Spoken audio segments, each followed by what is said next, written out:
Welcome to the Wild Sacred Journey podcast. I'm your host, Kate Powell. In a world where humans who feel vibrant, whole, and fully alive seem to be increasingly rare, where burnout and brokenness seem to be increasingly the norm, both in individuals and our larger ecosystems, it seems worth exploring how did we get here?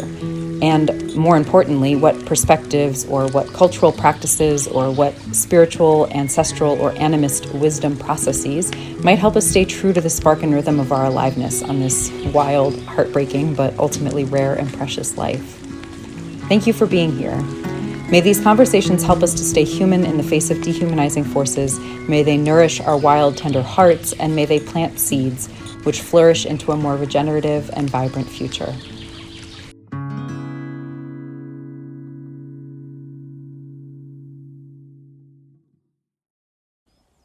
Hey, Kate here with Wild Sacred Journey.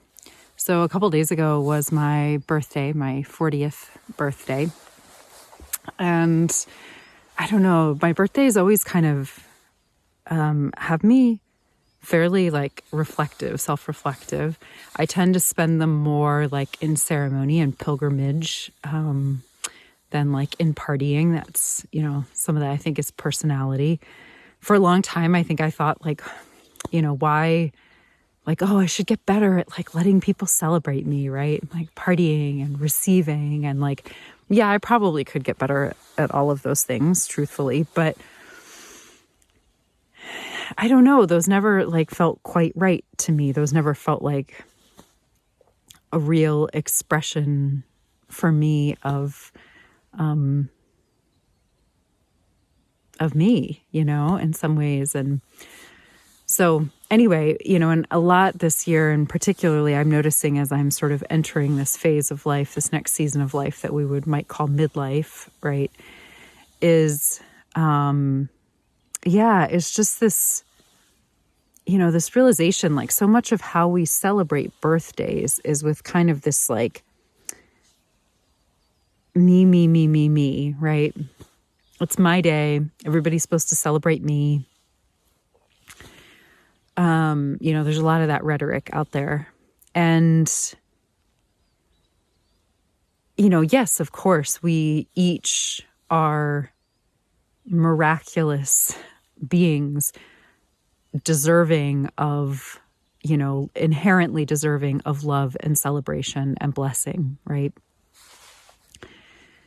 And yet our birthdays also don't just belong to us. This is really coming home to me.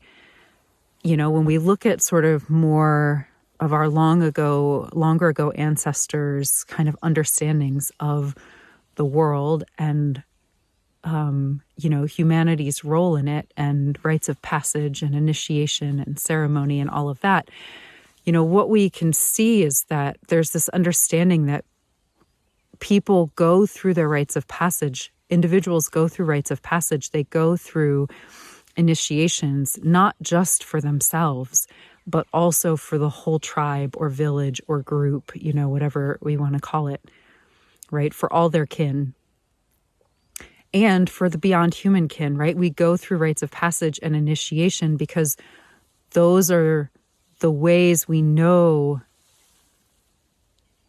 how to stay human through the different seasons of our lives. Those are the ways we acknowledge our deepening understanding of the role we have to play in this larger world. And so, your birthday, whether your parents, chose to participate or not, was an invitation to initiation for them, right? Into becoming parents. Stewards of you in your youth, right?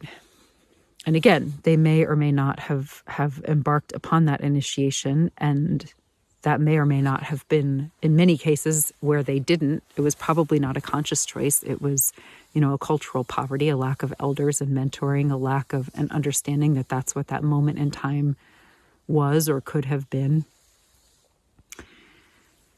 So, our birthdays aren't just about us, right? They're about our kin. They're about the fact that now as an individual, as a soul incarnate in an individual body, right?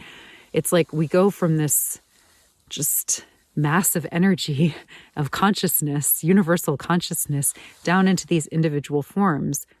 And while that could seem like a separation or a fragmentation, and it certainly has the potential to be that if we aren't intentional, if we don't have a spiritual practice, if we aren't intentional with how we engage with this human walk, right?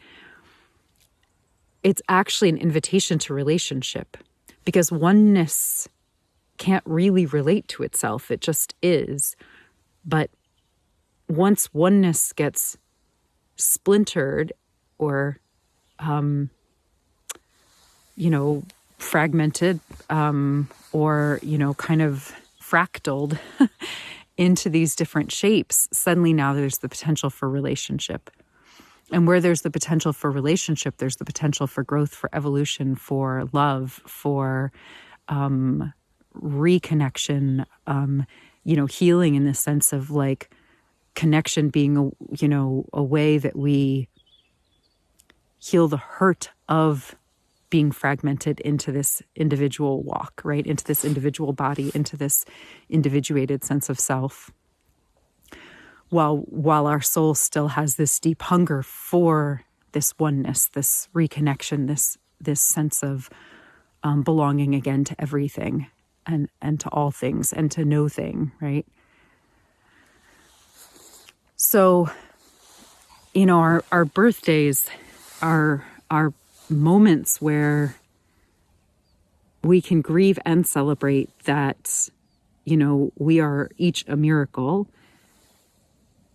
in our uniqueness, and that this is that our uniqueness is an invitation for connection and relationship, right? That there are other stakeholders in our lives and in how they continue or don't, and in how we live them or don't, in our own aliveness. So the last episode that I released, although it was not the last that I recorded, but the last one that was released was with a conversation with Anne Rule around integration. And it was kind of a long one, beautiful one, but long one. And there was a part in it that I heard from somebody, a friend and podcast listener, that like really struck home for him, which was this concept of dealing with the consequences of being ourselves. So I wanted to kind of muse out on that a little bit more, because I think that kind of goes hand in hand with this thread of that I've been sharing about my musings and my birthday around celebrating self, but also using self to celebrate others, the others who support me and who help me grow and who walk through this world with me, and who I wouldn't be me without them also existing or having touched my life in some way, even when it's been maybe a more painful kind of way. So weaving in with that thread is kind of, this idea of reckoning with the consequences of being ourselves. And, within the conversation around integration, I was talking about how one of the things I think integration, one of the purposes that serves is kind of the helping us reckon with the consequences of being ourselves. And, so how does this kind of connect in with burnout? So I see sort of, as I'm kind of musing more on the topic, I see kind of two types of burnout, right? So we have the more external oriented burnout, and we have the more internal oriented burnout. So, which the external oriented burnout we could also call posturing, for example. The internal oriented burnout we could call collapse, right? So I remember speaking one time with a client who was talking about how, she was working with, we were working with her, realizing that how much of her life she'd spent moving through the world trying to not create ripples, right? And I mean, I've certainly done that too in so many ways. So that's kind of more the internal oriented burnout, right? Which is like the squeezing ourselves so tight, trying so hard to not have an effect on the world. that we just kind of try to disappear, right? And so we burn out by that because we end up kind of living for others. We end up not having a healthy sense of self, which leads to a certain numbness and disconnect and collapse, which leads to an extinguishing of our own inner flame, right? Which leads to a lack of creativity and energy, and and movement and creation and expression, and leads us to martyrdom and self-sacrifice and all those other things, right? Because if we're not living for ourselves, if we're trying not to create ripples, then we're living for everybody else. We're taking on everybody else. So then the other would be the more externally oriented, which is kind of what we were talking about a little bit more in the integration episode of kind of the hungry all the time, right?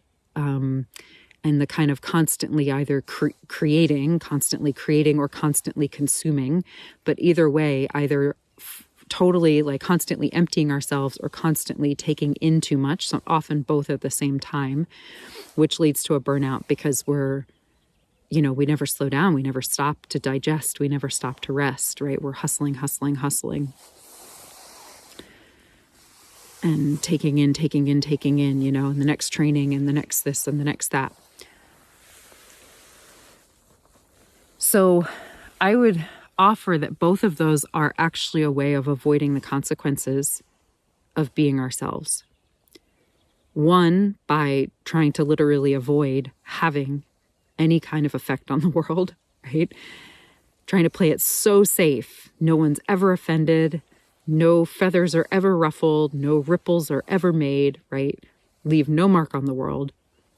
And then the other being that we're rushing so much, always looking ahead so much that we never actually stop and be, And so I think one of those is kind of, I in the podcast on integration, I think I mentioned on the episode with integration, I think I mentioned that, I wonder how much of that is like growing up in cultures of like punitive forms of justice rather than reparative forms of justice, right? So consequence suddenly becomes a quote unquote bad word. And so we, of course, want to avoid the consequence because we're so afraid of being punished for being ourselves, right? For making mistakes, for, the fact that it's actually inevitable that we bump up against each other sometimes and that we hurt each other sometimes and that we are messy in our attempts to relate and to care and to,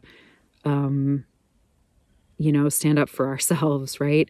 And like sometimes it just happens that in a relationship, one person feels closer to the other one than one person feels closer than the other one does, right? And like, there's no right or wrong there, but there's just an inevitability of some hurt, right?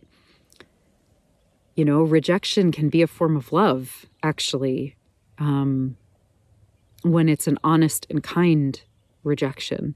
And yet, we have such a fragmentation in our sense of belonging, such a fear, such a hunger for belonging, because most of us don't have a felt sense of unconditional belonging that, rejection has to be avoided at all costs. We're so terrified of it. So we end up, never taking a risk because we're so afraid that, to put ourselves out there in a way that would receive a yes or a no, to ask for help and to risk receiving a no or an I can't or a I think it would be better if ... if you asked somebody else or if you did something different or, whatever, to receive those consequences of being vulnerable and relating to somebody else and taking a risk, right?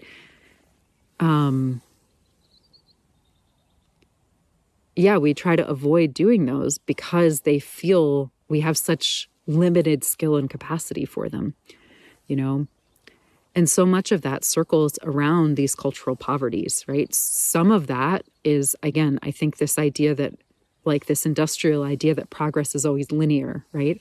If progress is always linear and we're always moving forward, then we don't need to deal with consequences, because the consequences are always behind us. They're always in the past, and we're never going back to them. So we just got to keep moving forward, not worry about the consequences, right? And we're seeing that everywhere on the geopolitical scale right now. Whereas, in a more animist and longer ago ancestral perspective, framework, vision of the world, cosmology, whatever we want to call it, where things aren't linear, they're cyclical and seasonal and circular and spiral and, whatever all else, then we understand cause and effect more, right? We have more of a sense of responsibility to that force. It's as inevitable as gravity, right? Like it will come back again. What we do now or don't do now will come back again. How we relate or don't relate will come back again.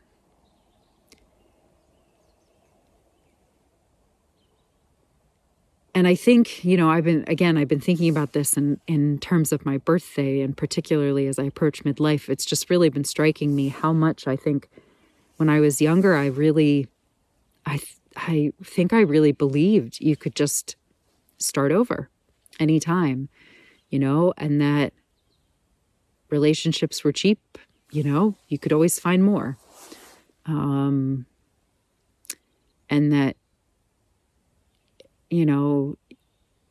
that you could just, when this life wasn't working down, when the consequences of being myself got to be too much, burn it down, move on, start over. And I don't know, perhaps our longer ago ancestors, I think some of that seems like it's normal for young people. I don't know how much of that is just true in these times, and maybe it would have been different in longer ago times, or whether young people have kind of always been that way, or humans have sort of always had that tendency. The kind of raise it to the ground tendency. And haven't really understood the weight, the cost, the value, the preciousness, the sacredness of things.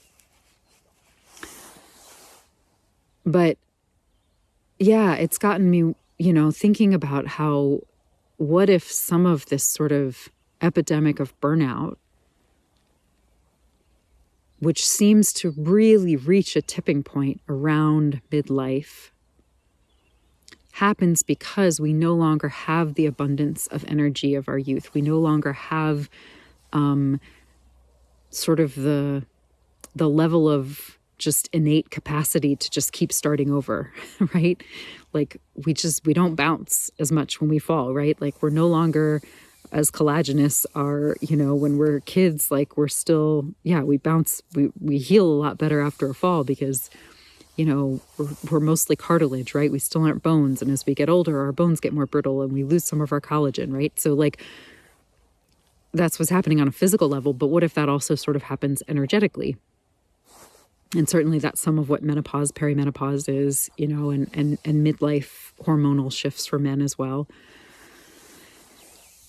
And so, I wonder, whether some of the epidemic of burnout is because, again, this culture that we're living in would teach us that it's all about moving forward, use the resource until it's used up, live in a certain direction until you can't stand the consequence of it anymore, then burn it down and start over. It doesn't matter, And, there's no closed loop there. There's no sustainability. There's no container to hold the ebbs and flows of our life then, right? And so again, that ties in with justice because, and we see that with cancel culture, right? Like, someone messed up, cast them out. Instead of someone messed up, accountability and consequence with compassion and invitation to come back. An affirming of their humanity, an affirming of their innate sacredness, right? And that that affirms our own sacredness. When we can affirm the sacredness of somebody else, even someone who maybe has hurt us or messed up, we affirm our own sacredness as well in that moment. And when we deny someone else their sacredness, we deny our own sacredness as well, actually. And again, those are not separate from accountability and consequence, right? But a different sense of what accountability and consequence actually are. One that takes into account that things will come back again, that we're sacred, that others are sacred, that the potential for relating is sacred and precious. And that if we can move a little more slowly, if we can take a little more care with those things, if we don't assume everything is expendable and extractable,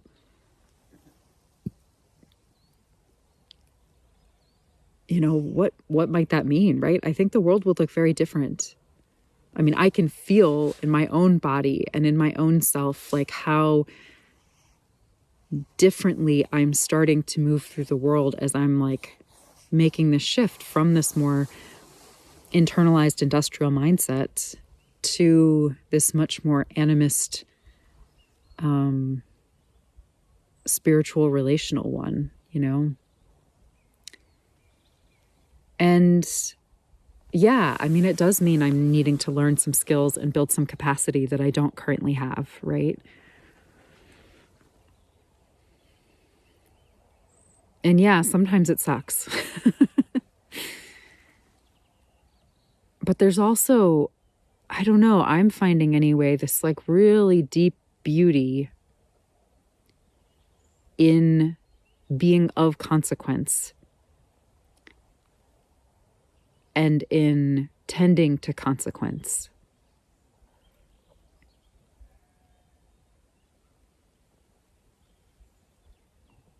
I feel more belonging.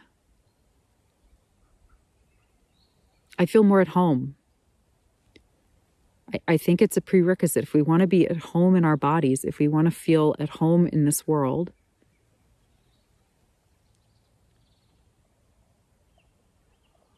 we have to, realize that that means to be a steward of consequence, right? Because consequence in one form kind of means to matter, right? We have to matter, and matter is form, right? In a lot of ways, it's meaning, but it's also form.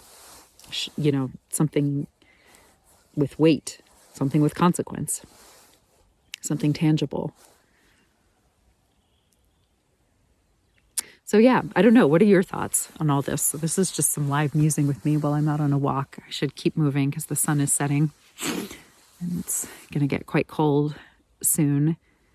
But yeah, I'd love to hear your thoughts and what, if anything, this stirs for you. And keep an eye out. I'm starting an offering, honoring the seasons through the Roundhouse, a series of gatherings. That are kind of one way of starting to engage with kind of this more animist and ancestral way of being in rhythm with the natural world, with our bodies. A lot of this kind of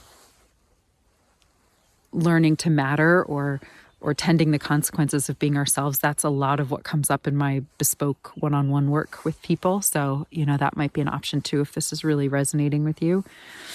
And I also have a starter kit free, that you can sign up for, through my website. I'll have the link below. It's new. It's still kind of rough around the edges. I'll probably be going back in and updating and refining it a little bit. I think there's kind of a lot there, and my guess is it probably feels a little overwhelming right now. But it's kind of a place where I sort of lay out, some of what I think we have to kind of tend to, as we start to kind of, if we want to use our burnout as an invitation to start to kind of have these kinds of conversations, to start to think these kinds of thoughts, to sort of shift from a more internalized industrial, way of viewing the world to kind of this more ancestral, organic animist way of viewing the world. So yeah, I'll leave that there, and I'll look forward to seeing you next time.